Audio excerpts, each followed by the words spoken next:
predicciones del mercado lo han exigido, Efectivamente. porque ¿qué nos iba a decir ese pequeño sustito de principios de agosto? Menos mal que, bueno, se quedó un poco en Se nada. quedó en susto. Se quedó en un susto, aunque también es cierto que los inversores se asusten.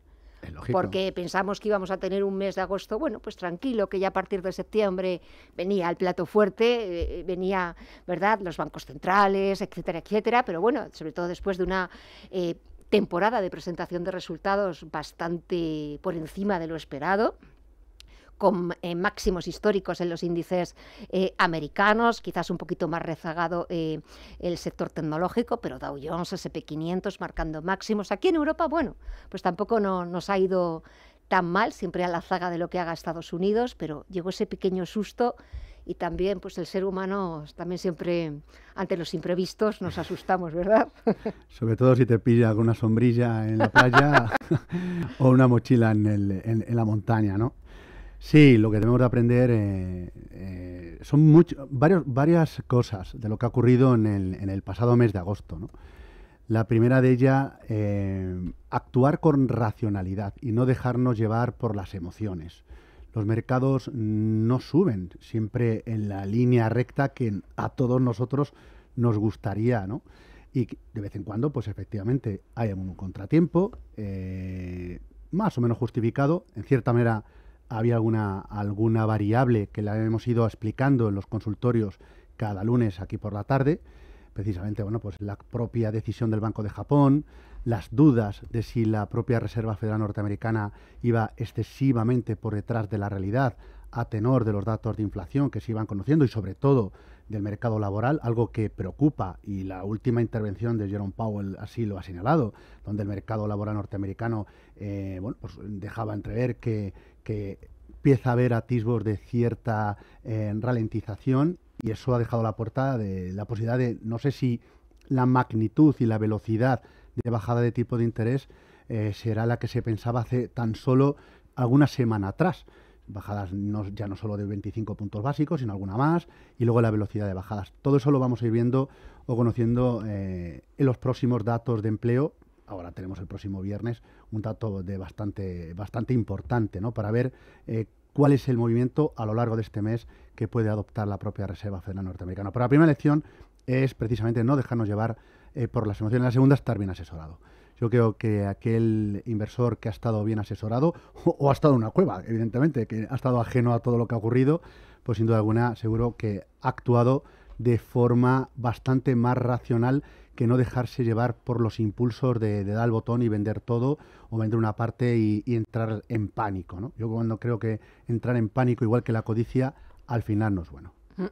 Pero para no entrar en pánico, que es cierto que a mí me da la sensación de que cuando cuando vieron esas caídas, pues es lógico que a los inversores pues te entre los nervios o estés un poquito más nervioso, pero para eso lo mejor es estar bien asesorado y recurrir a los mejores, recurrir a los profesionales, que son los que intentan tranquilizarte, intentan transmitirte que bueno, que todo al final acaba pasando, que tiene un motivo, y que el mercado de vez en cuando también es sano, que corrija, sí, porque no puede estar subiendo continuamente ni tampoco estar bajando continuamente.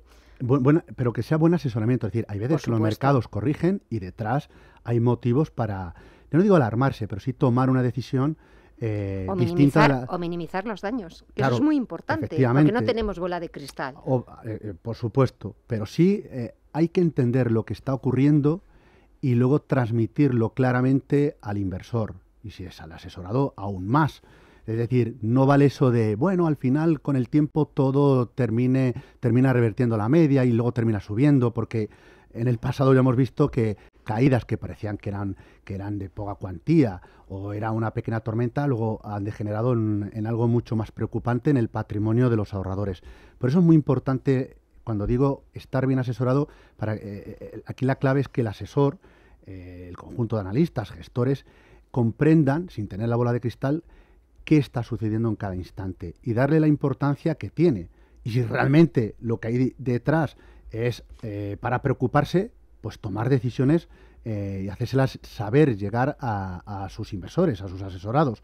Si realmente lo que está ocurriendo es una tormenta como ha ocurrido de verano, pues tomar otro tipo de decisiones. Una es no hacer nada, o incluso a inversores más agresivos, a lo mejor tomar una posición algo más agresiva.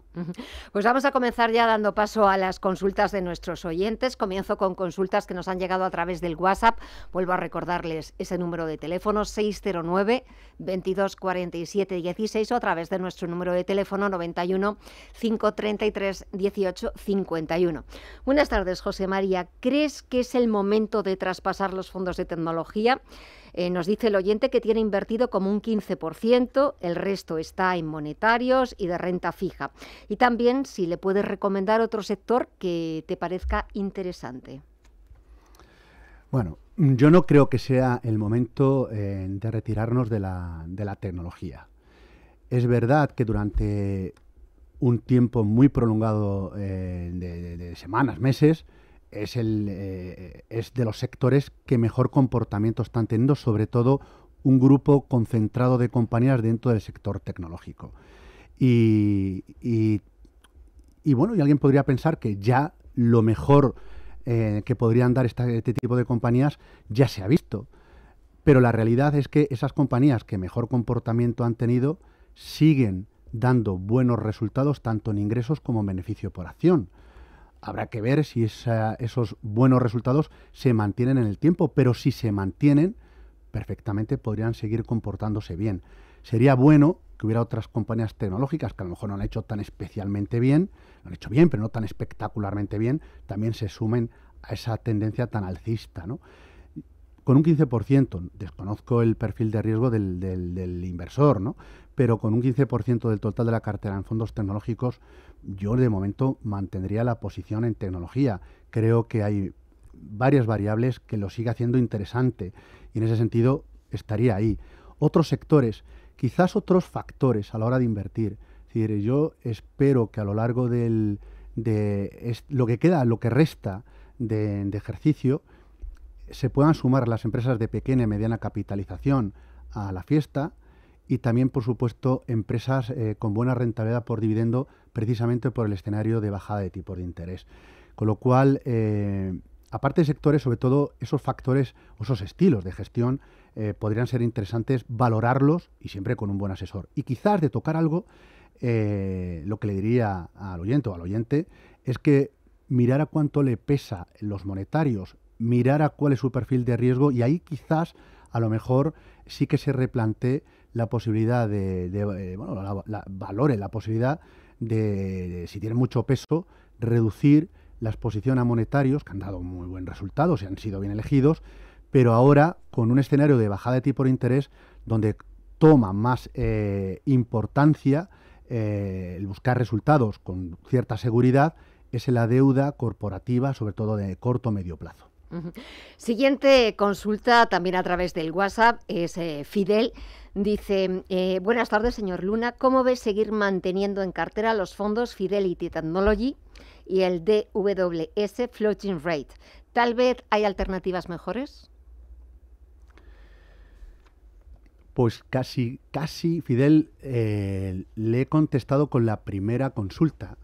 Cuando decía que a la tecnología ojalá se le sumaran otras compañías que se han quedado algo más rezagadas, que sería positivo, muy positivo para los mercados financieros y por supuesto para el bolsillo de muchos inversores, una idea sería el fondo de Fidelity. El Fidelity Global Technology es un fondo de tecnología, pero es un fondo que se sale en cierta manera del consenso de otros grandes y buenos fondos tecnológicos. En ese sentido, hay algunas compañías de mediana capitalización dentro de la tecnología, hay compañías, por ejemplo, de China en cartera, que viendo en relativo el comportamiento que han tenido frente a una Nvidia, por poner un ejemplo, pues la verdad es que se han quedado por detrás.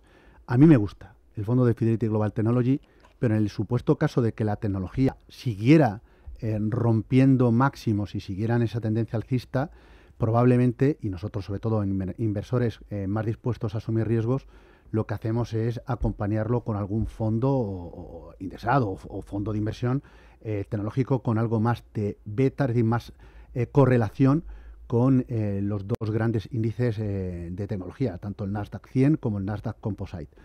Y en cuanto al Floating Rate Notes, de momento lo está haciendo muy bien. El fondo de Deutsche Bank es un producto monetario o cuasi monetario, con una rentabilidad que supera la media de la categoría, pero es verdad que si el escenario que se dibuja ahora mismo se confirma sobre todo por parte de las autoridades monetarias, es decir, en este caso por nuestro Banco Central Europeo, sería uno de los productos donde probablemente haya que salirse antes en favor de fondos de deuda privada europea de corto medio plazo. El floating rate, ya digo, lo ha hecho genial en un escenario de inflación alta y con tipos de interés elevados, pero claro, en un escenario de desinflación, si la señora Lagarde tiene a bien de empezar a ver que los tipos reales positivos, pues en cierta manera también estrangula la economía, pues al final eso también se dejará notar en el fondo, en el comportamiento del floating rate note, no precisamente de forma positiva, sino menos positiva. También nos preguntaba Fidel si a estos dos fondos, el Fidelity Global Technology, el de Deutsche Bank, si había mejores alternativas. Bueno, lo que comentaba ahora mismo, ¿no? Más que mejores alternativas, productos que les puedan acompañar.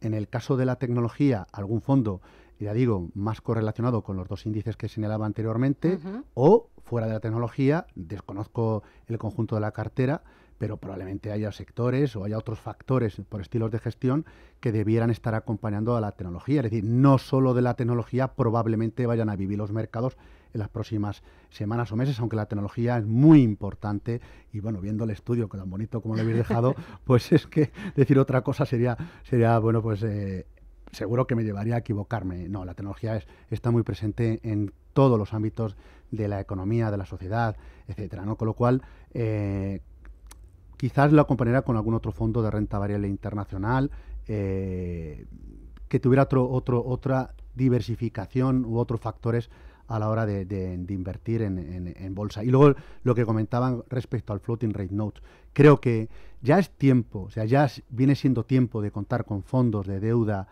sobre todo deuda privada europea, investment grade con algo de high yield, y si no lo tiene, pues evidentemente sería una alternativa lógica en el actual escenario tanto de crecimiento económico, esa desaceleración económica, como en el escenario de tipo de interés, donde no solo se ha iniciado la bajada de tipos por parte del Banco Central Europeo, sino que probablemente continúe. Y no solo por parte del Banco Central Europeo, sino sobre todo las expectativas están puestas en el próximo movimiento de la Reserva Federal estadounidense. Y por cierto, hablando de ese entorno de futuras bajadas de tipos, nos pregunta Pedro, ¿ve adecuado el señor Luna el fondo Amundi Index Euro AG para estos tiempos que parece vendrán con bajadas de tipos? Supongo que será el Aggregate, el Euro Aggregate Bond.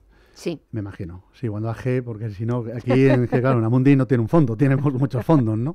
Y uno en la cabeza tiene muchos fondos de inversión, pero todos no.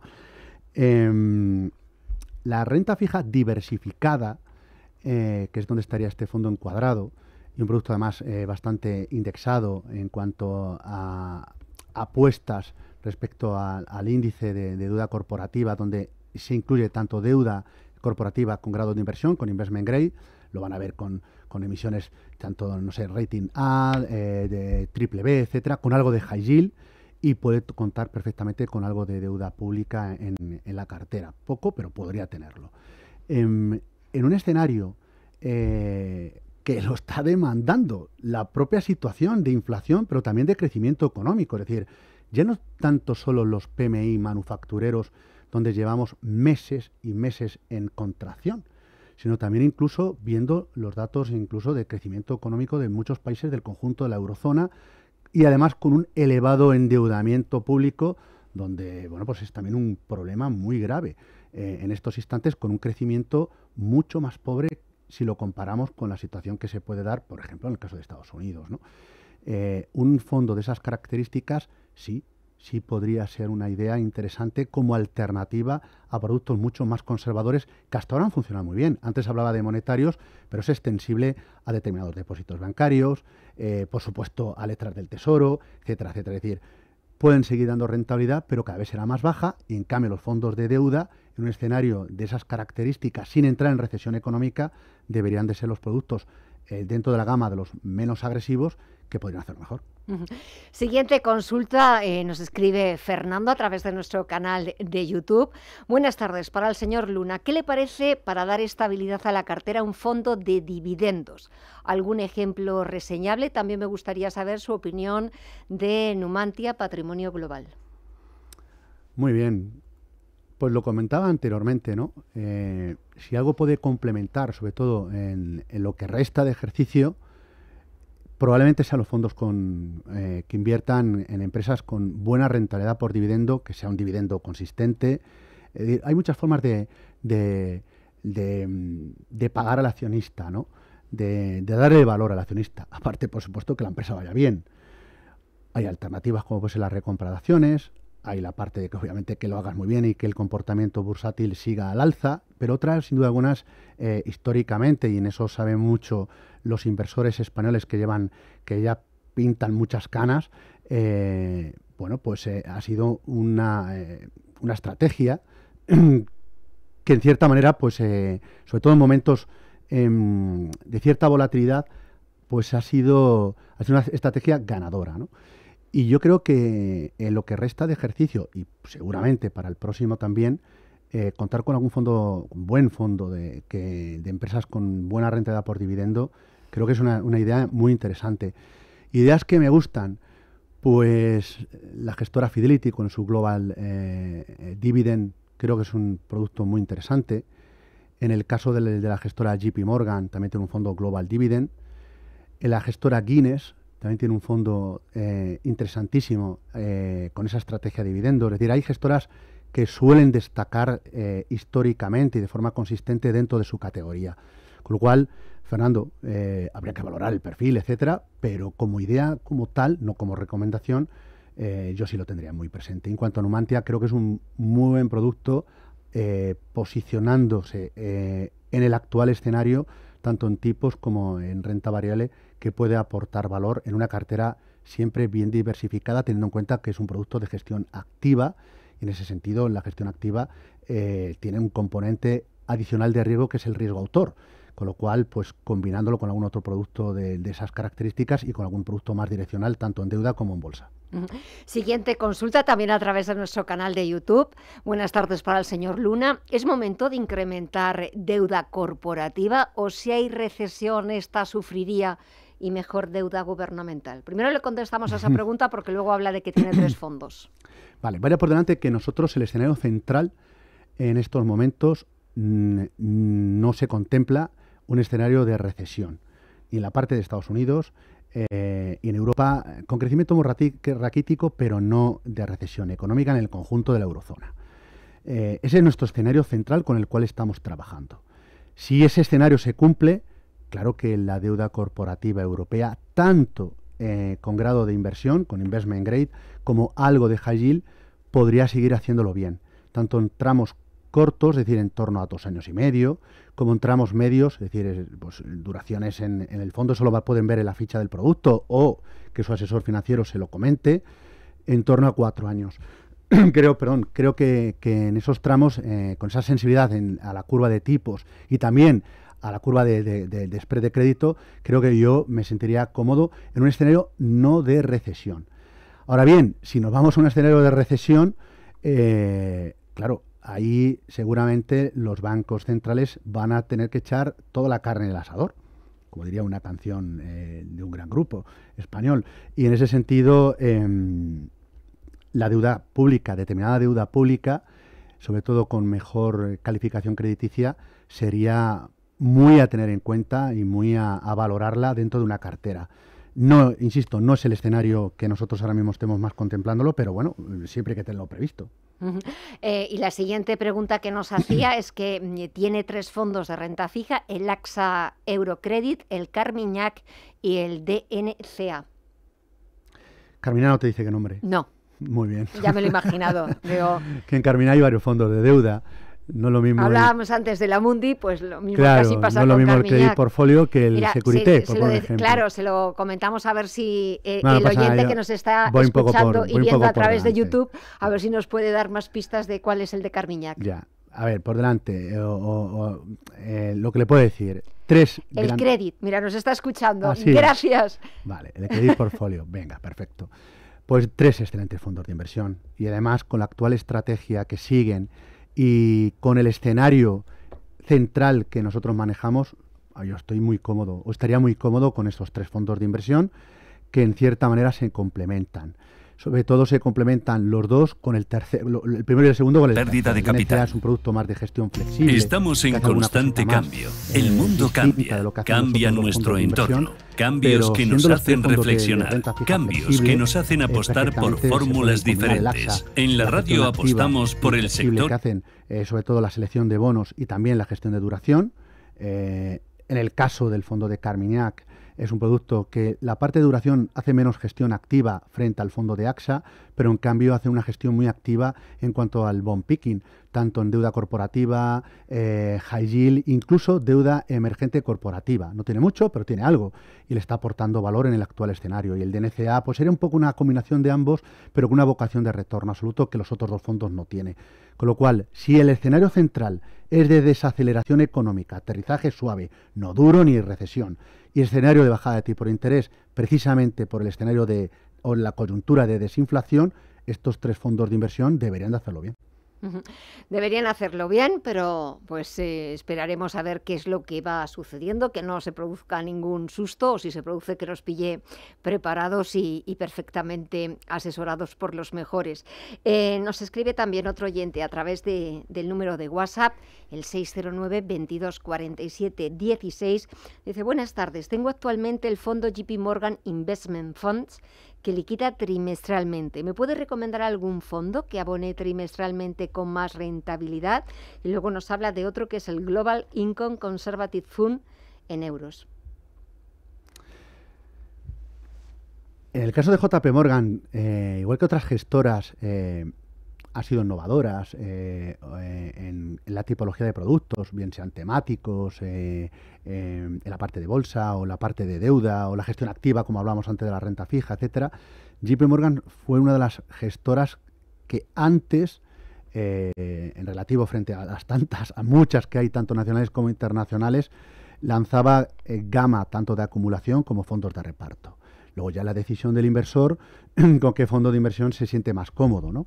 En el caso de los fondos de JP Morgan hay fondos dentro de los de reparto que liquidan trimestralmente, los hay que liquidan anualmente, semestral, y eso ya dependerá del inversor, tanto la estrategia que se adecue al perfil de riesgo y a la coyuntura de mercado, como el tema de repartos, esas rentas, pues que, bueno, pues esa necesidad de complementar otras, dependerá, ya digo, del bolsillo o de sus necesidades financieras, ¿no?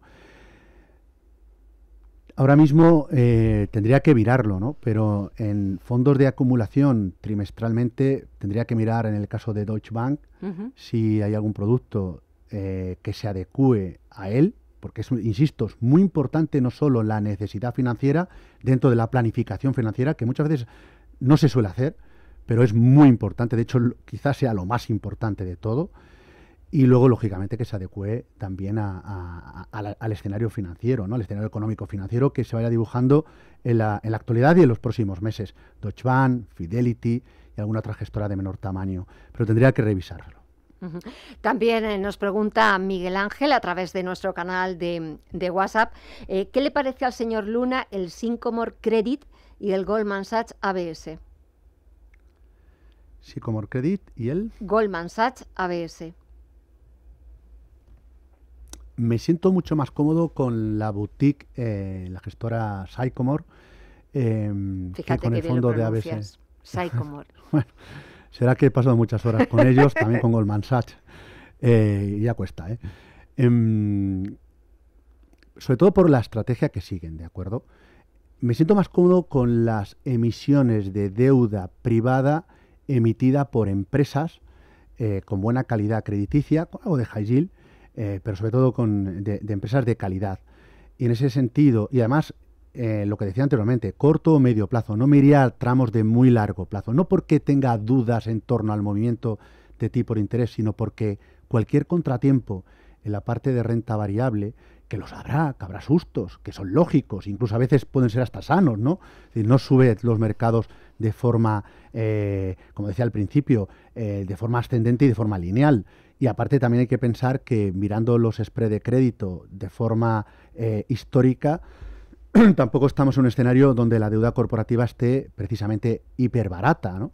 Y con lo cual algún susto puede haber. Entonces, los tramos muy de largo plazo de momento no los tocaría, pero sí los de medio, corto, medio plazo. Yo creo que hay valor en ese sentido y ahí me siento más cómodo con el producto de esta casa, ¿no? ABS, las titulizaciones en este caso más, es decir, que las titulizaciones no son de deuda hipotecaria, sino ya sería otro tipo de préstamos más personales. Ahí va a depender mucho del escenario macroeconómico, el escenario de endeudamiento de los hogares.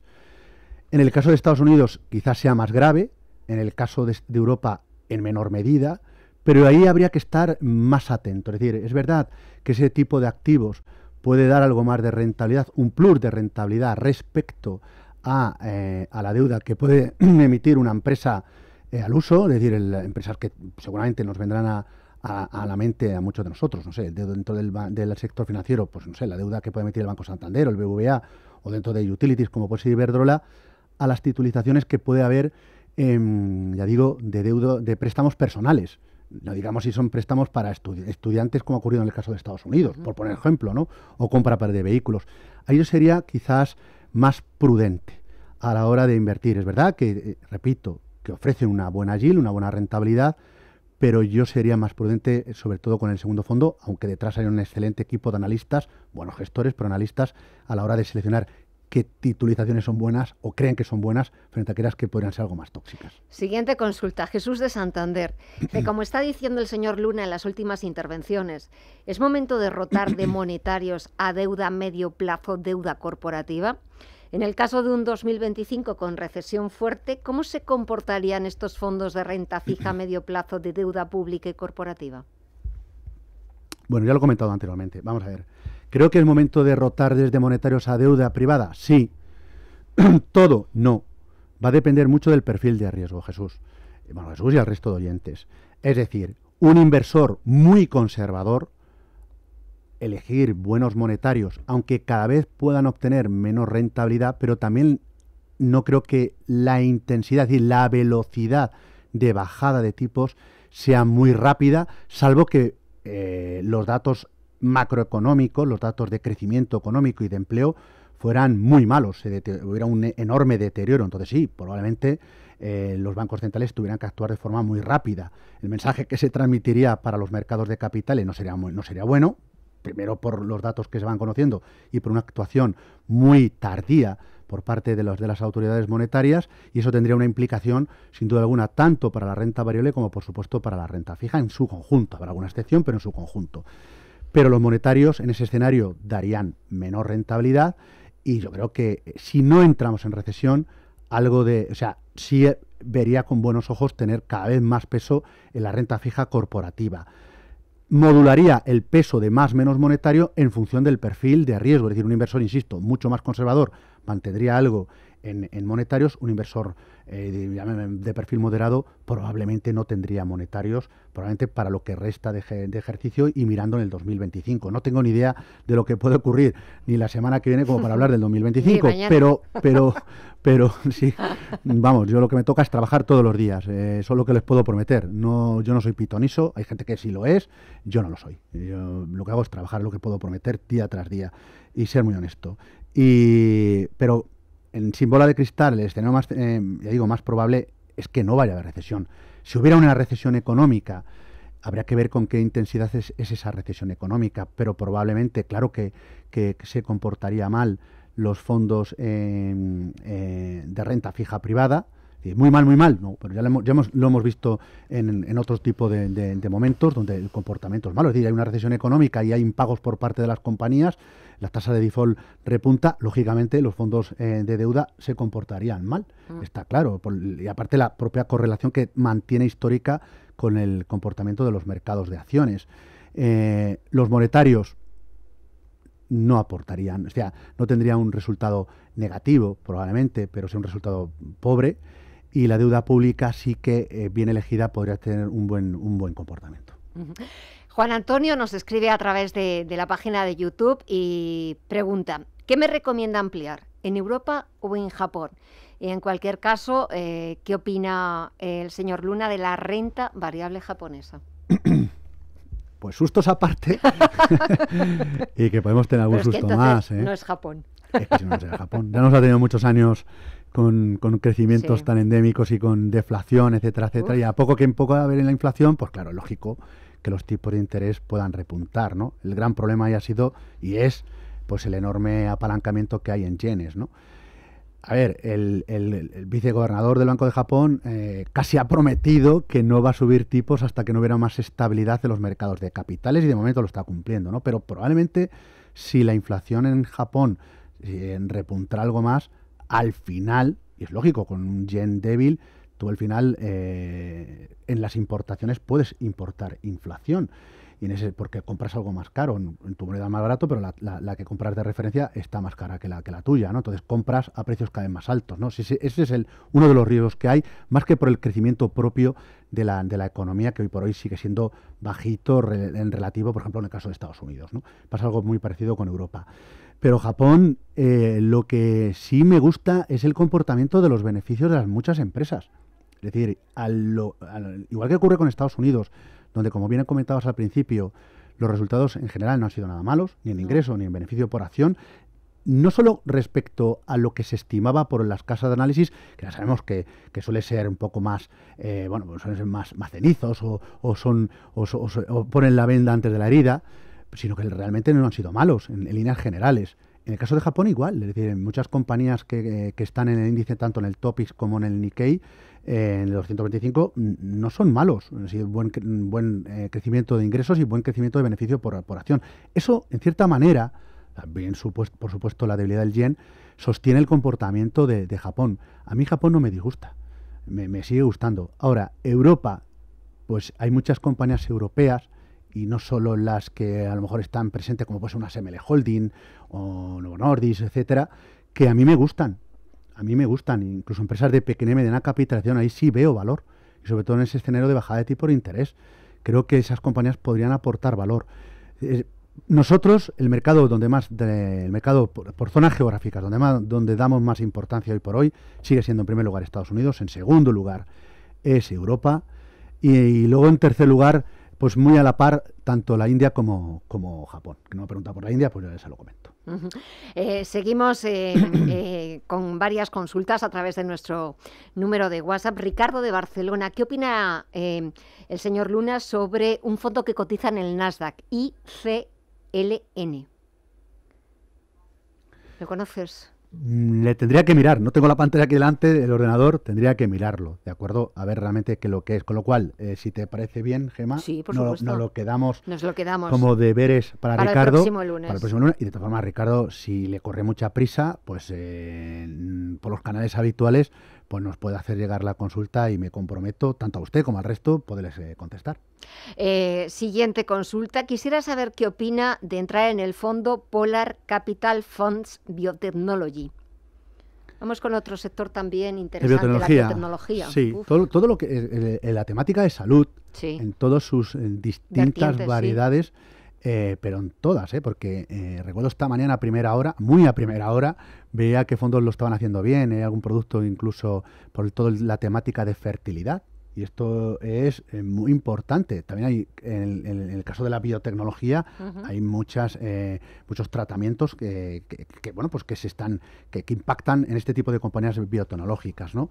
Pero la temática de fertilidad, pues en el caso de Europa o en el caso de Japón, por poner un ejemplo, pues son muy, muy importantes cuando pues la natalidad está donde está y cuando se tiene a lo mejor el primer hijo o segundos hijos, pues son con edades cada vez pues más tardías si lo comparamos como cuando yo nací, ¿no? Cuando yo nací, que era pues los hijos se tenían mucho más jóvenes. Pero la biotecnología en sí, a mí sí me gusta. O sea, toda la temática de salud, uh-huh, creo que se está produciendo una revolución que se ha acentuado, se ha acelerado como consecuencia desgraciadamente por la COVID-19 y todos los campos de investigación, pues en esto tiene mucho que ver el tema de la biotecnología y máxime donde se está viendo una explosión demográfica, que ahí tenemos que hablar de países emergentes, sin duda alguna, claro que sí. Obviamente la biotecnología va a estar muy correlacionada con el comportamiento de los grandes índices tecnológicos, y claro, si cualquiera de ellos temporalmente pincha, lógicamente la biotecnología puede hacerlo algo peor en relativo, no solo a lo que lleva acumulado en el ejercicio, sino frente a otros sectores. No sería el único sector que tendría, igual que no sería el único estilo de gestión, el growth, lo que tendría en estos momentos, pero a mí sí me gusta. Fíjate, hablabas de... Y el fondo, además, de la gestora me encanta, hay que decirlo, porque los analistas que están detrás, igual que hay otras gestoras, como pues el caso de Pictet o Candrian, etcétera, tienen muy buenos analistas. Es decir, muchas veces hablamos de los gestores, y yo sé que aquí, por esta misma mesa, y gente que interviene son gestores, y chapó por ellos, pero algún analista entra, y es muy importante la labor de análisis, sí, de conocer las empresas, tanto a quién prestamos el dinero, cuando hablamos de deuda, o a quién compramos las acciones, cuando claro, somos accionistas, ¿no? Y no hace falta ser pitoniso, sino lo que hace falta es adentrarse en esa compañía, darle la vuelta, ponerla del revés para conocerla de la A a la Z, y sobre todo porque luego pues tienes que recomendarla a los inversores, y al final pues... te estás jugando el dinero de esa gente. Que estabas hablando de la biotecnología, en todas sus vertientes, y hablabas de la natalidad, uno de los temas candentes, sobre todo porque pues cada vez vamos hacia un envejecimiento global evidente, pero imagino que también la biotecnología de la tercera edad, de continuar estando sanos, continuar estando bien, el mayor tiempo que se pueda. Absolutamente de acuerdo. Es decir, los grandes problemas que, por ejemplo, se habla mucho a nivel de los temas de los movimientos migratorios, ¿no? No tanto por los que también influye obviamente, y mucho, los conflictos bélicos o las tensiones geopolíticas, ¿no? Pero muchas veces precisamente por esa tasa de natalidad tan baja, ¿no? Es uno de los motivos, no el único, pero uno de los motivos, ¿no? Pero también, como bien apuntas, la longevidad de determinadas sociedades, es decir, los avances que ha habido en la nutrición, en el modo de vida, etcétera, sin duda alguna también lleva asociado, lleva parejo, pues otros problemas que hace varias décadas no se tenían, ¿no? Y antes una operación de cadera, pues la operación en sí, la recuperación era lentísima, y bueno, por temas personales he visto, no por mí, pero a nivel familiar, he visto la rapidez que es en estos momentos, ¿no? Pues todos esos avances médicos en el tratamiento, no solo en esas operaciones, ¿no? Que son quizás más comunes, sino otras tantas, sin duda alguna el campo de la biotecnología, claro que sí, tiene mucho que decir. Tiene mucho que decir, y sobre todo está también muy directamente relacionada con el comportamiento que hagan los índices tecnológicos, por no hablar, por supuesto, de la IA, de la inteligencia artificial, de si ya ha llegado como a su punto clave o ver qué es lo que va a suceder. Nos siguen preguntando varios oyentes si sería buena idea entrar ahora en CT American Smaller Companies, AEH. Voy a empezar por el apellido, ¿de acuerdo? Por uno de los apellidos, que muchas veces no se hablan. Ha dicho H. El oyente o la oyente lo que está hablando es un producto con divisa cubierta.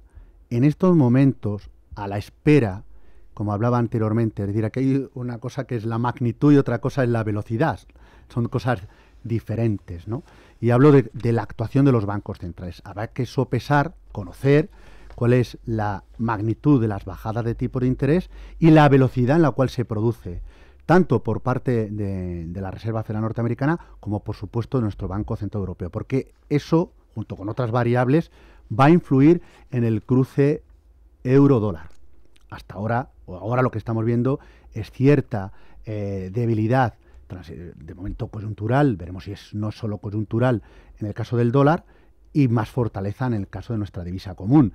Esto hace que a la hora de elegir un fondo con divisa cubierta, al menos de forma táctica, sea interesante, ¿de acuerdo? A largo plazo ya veríamos otras alternativas, pero primero en cuanto a uno de los apellidos. Luego otro de los apellidos, Smaller Company. Acabo de decirlo, o lo he ido comentando a lo largo del consultorio. Creo que nuestra principal apuesta, igual que antes hablaba de zonas geográficas, va a seguir siendo las mejores compañías, es decir, las empresas de mejor capitalización, ¿no? Es decir, estamos todavía apostando por los mejores a la espera del resto, ¿no? Que se vaya incorporando, pero con la esperanza de que se incorporen, y esa esperanza, que yo creo que es real, probablemente se vaya a dar en empresas de menor tamaño por capitalización bursátil, con lo cual me gusta, tanto a nivel global como a nivel norteamericano como a nivel europeo. Y luego el nombre, el sustantivo, ¿no? En este caso Columbia Threadneedle, de nuevo, una de las, para mí, de las mejores gestoras a la hora de invertir en este tipo de compañías. Con lo cual, con una visión un poquito más de largo plazo, esto es como haciendo paralelismos cuando uno hace el Camino de Santiago, como yo cada año hago uno o dos, pues cuando uno empieza dice, creo que tengo que llegar, ¿no? Bueno, pues pero cuando está haciendo la etapa no ve el final, sobre todo si lleva ampollas, ¿no? Bueno, pues mirando un poco más a largo plazo, yo creo que sí empezaría a valorar con mejores ojos precisamente este tipo de productos. Y el final llega porque ahora lo que toca siempre para poner el broche final al consultorio de fondos es la pizarra. La pizarra. Venga, ¿qué nos has traído este lunes 2 de septiembre? Bueno, pues para empezar y fuerte, he apuntado 3 nombres en la pizarra. Precisamente en renta fija, un producto de la gestora Robeco, que es el Robeco Financial Institutions Bonds. Es un producto que invierte en deuda financiera. Aquí lo vamos a tener, deuda corporativa, pero sobre todo del sector financiero, tanto bancos como aseguradoras. Luego, dejamos al lado la parte de la renta fija, un producto de renta variable de empresas de elevada capitalización de la gestora Mirova, el Mirova Global Sustainable Equity Fund. Es un producto de renta variable internacional con cierto sesgo growth. Y, por último, una gestora muy conocida como es BlackRock, que sería el BlackRock Systematic Sustainable Global Small Cap. Ya ven, la tercera idea va por ahí, ¿no? Me encanta el fondo de Columbia Threadneedle. Invito también a mirar este fondo de la gestora BlackRock.